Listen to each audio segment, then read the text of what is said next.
Cameron Boyce from Disney Channel's Jessie and Descendants was an actor, dancer, humanitarian, and a beloved son and brother who lost his life to epilepsy just months ago. Cameron was central in our family and just at our core. Everything kind of spread out from him. The party didn't start until he got there. Cameron was athletic. He loved the Lakers, and he loves music. We realized that he could dance when he was 4. And He did ballet, hip hop, jazz, breaking. not only could he dance, but there was this joy that emanated from him.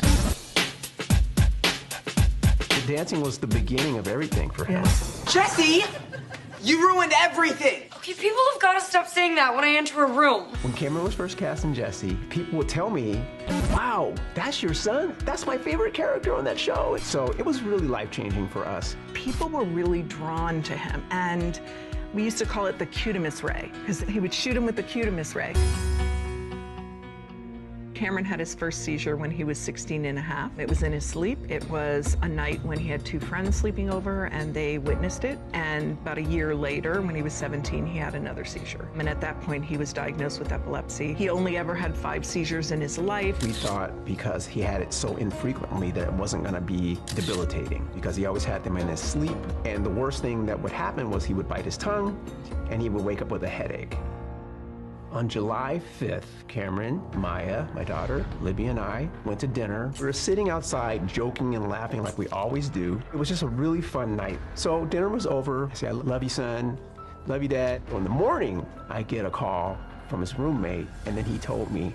It was like, all of a sudden, I was like in a cloud, like was just in a, like everything just went white.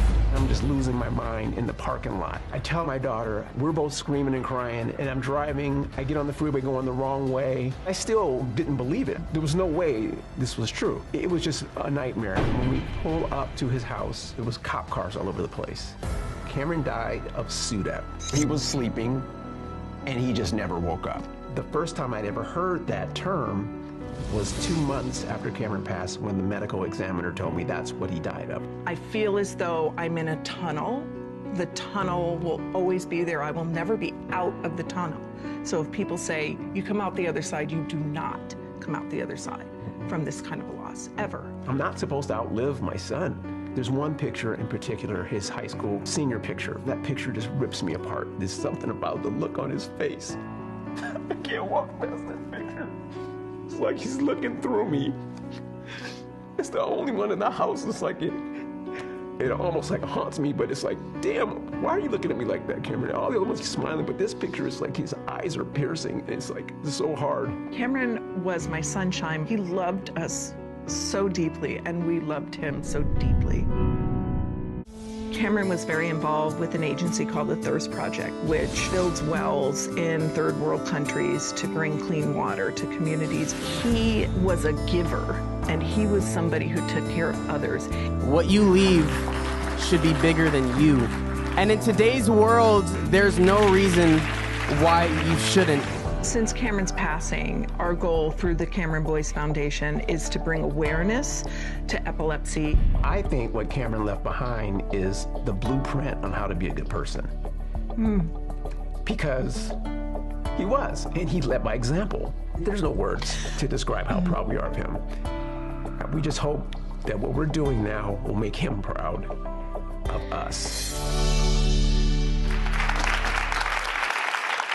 Victor and Libby Boyce are determined to raise awareness about sudden death and epilepsy, or SUDEP. That's the condition that tragically ended their son's life at the ripe age of 20. Sally Schaefer is here, the director of the Epilepsy Foundation's SUDEP Institute, to talk a little bit more about something that I think far too few people are aware of. And you're not just an advocate, you also have dealt with this in your own life. Absolutely. I lost my own daughter. She was diagnosed with a rare nocturnal epilepsy, and less than a year later, she died on Mother's Day. She never woke up. I'm sorry. Can you talk about how you kind of went from the role of being a mother, lost your daughter, and now an advocate for SUDEP? She's definitely put me in this seat. I always say it's the job I never wanted because I lost her, and that's why I'm here. But it's important to educate and bring awareness and be an advocate for this because although 1 in 1,000 people with epilepsy may die from it, it's important to educate them and empower them with information so they know how to take care of themselves and how to handle their epilepsy, how do they talk to their physicians so that they know more about their own epilepsy. What can people do to lower their risk? Well, it's important to reduce the number of seizures that you have. That is what you need to concentrate, is to be seizure-free. And that is going to the doctor as regularly scheduled. And even if you're seizure-free, going to the doctor, making sure that you're on the right medications, you're on the right dosage, but also reducing any seizure triggers. If stress causes your seizures, make sure you try to reduce your stress.